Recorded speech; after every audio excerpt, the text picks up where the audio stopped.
So you fit in your duct at the start point and wherever it will reach.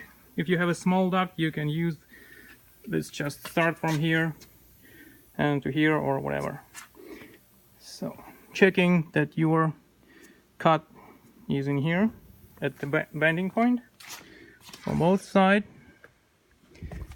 Press the clamp, close down, and double check. You messed up. Reset.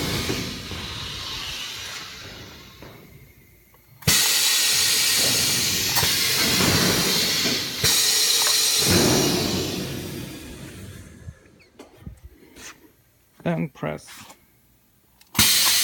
Then, and you got first bend. Open it.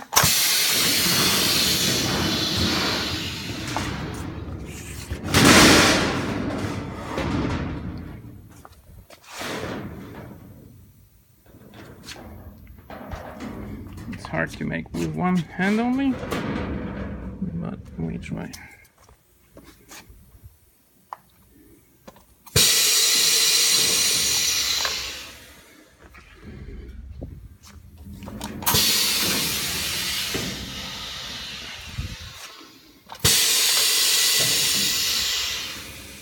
And next bend.